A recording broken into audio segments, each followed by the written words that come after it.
Now, normally, I don't do a lot of current news stories because I tend to have a ludicrous lead time, and by the time I talk about anything, it's usually all over.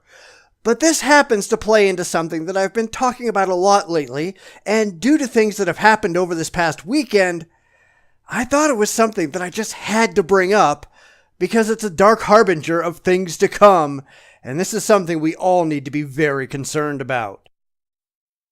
So, we all know about the Unite the Right rally that happened in Charlottesville, Virginia over the weekend, where far left and far right protesters clashed and there were some deaths.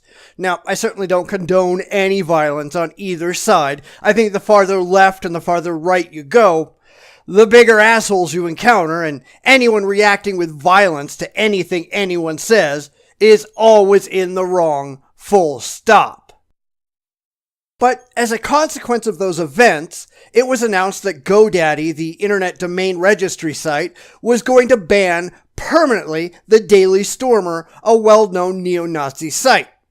Right after that, once the Daily Stormer tried to go elsewhere to get re-registered, Google announced that they would not feature the Daily Stormer in any of their search results, no matter where they went. And the last I heard, the Daily Stormer was going to the dark web, because they really had no other choice.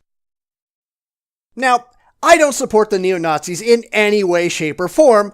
I think they're reprehensible human beings, every bit as reprehensible as Antifa and Black Lives Matter. But you know something?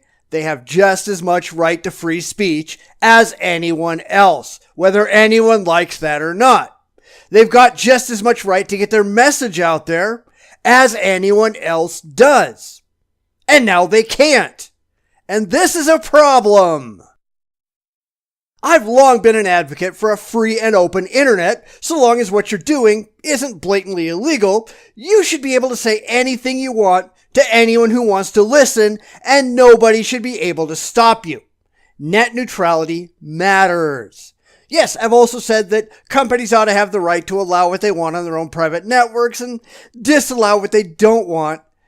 But after this, I'm starting to change my mind, at least for these giant corporations that have undue and unlimited control over the internet. After all, if Google can decide that they're just not going to index the Daily Stormer today, what's to stop them from deciding not to let you get to the Republican Party tomorrow? If they can shadow ban dissenting voices on YouTube today, what's to stop them from turning the site into a liberal wasteland tomorrow? And what's scarier is that these companies are not making these decisions for business reasons, but for ideological ones. When your political ideology becomes more important than your business, something is seriously, seriously wrong.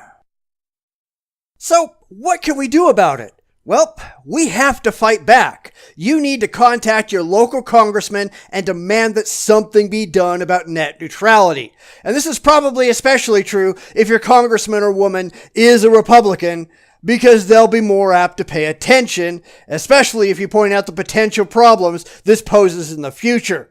Now, I've already done so, and I encourage you to do the same if this matter scares you. And it ought to scare you because we're already starting to see this happen.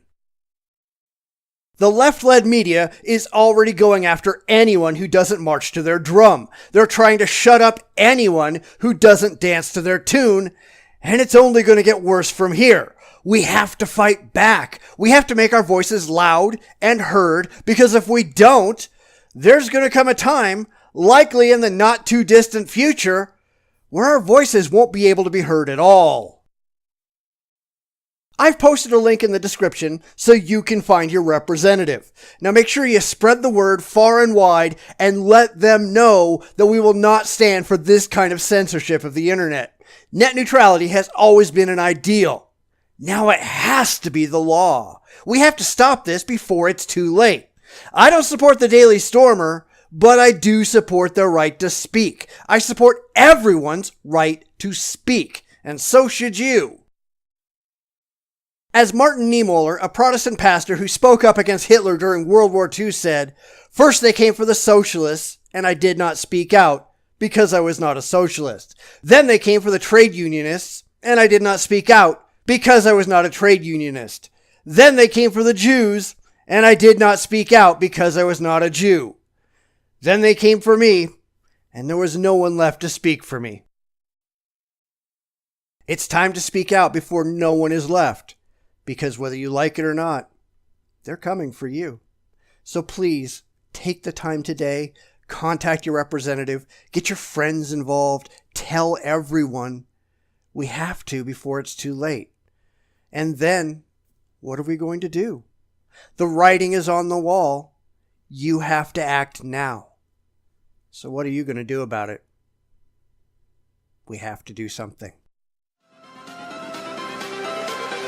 Everything changes.